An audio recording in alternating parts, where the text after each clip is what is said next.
So, while the tri-square is my favourite Bridge City tool, I've saved the coolest until last, which is what is in these two boxes here. Let's take a closer look. Now what we have in here are the multi-tools. Primarily, I guess you could say that they are sliding bevels, but they've got all these different things on them, which just make them look absolutely great.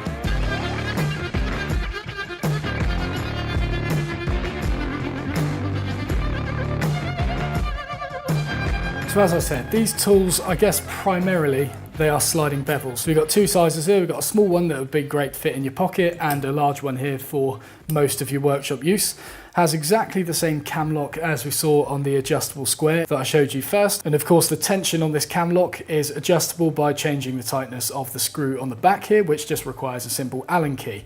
Now this thing that I just folded out the way is a 1-in-6 dovetail marker. And then we've got another one here, which is a 1-in-8 dovetail marker. And then on the opposite side, we've got one here, which is a simple 90°. So you've got two dovetail markers in here, as well as a saddle square as well. So it makes it very versatile when marking things out such as dovetails and finger joints, etc. Now in terms of the materials used here, pretty much again all anodized aluminium, including these squares and the dovetail markers that come down. So with these you're not likely to be scoring around these with a knife, so that's not much of a problem. You're not going to dig into it. In most cases when marking out dovetails you do it with a pencil. However, the actual blade on the sliding bevel itself, that is made from the same stainless steel that we see on the tri-squares, the mitre squares and everything like that, so you can run a knife up against the edge of that. And I'm going to say it once again, it's just so nice to hold. You've just got all these little things on there that you can play with. It's very versatile, so you don't have to worry about trying to find your 1-in-6 marker or your 1-in-8 marker or your square.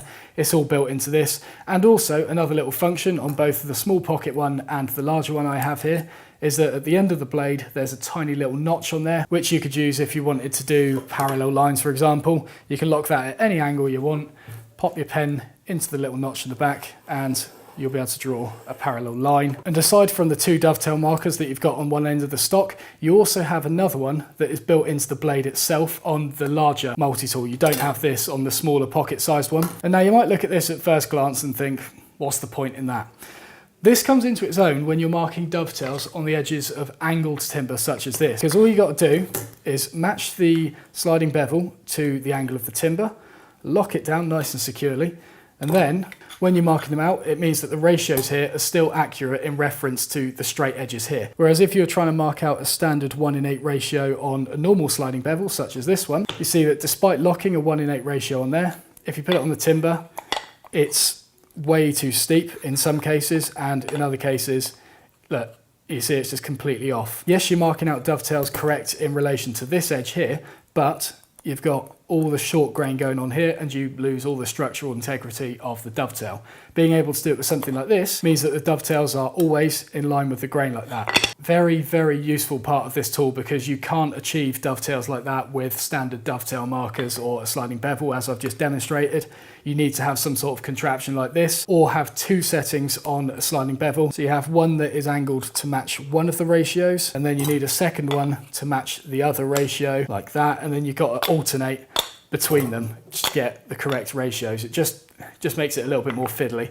Having something like that will make your job a lot easier.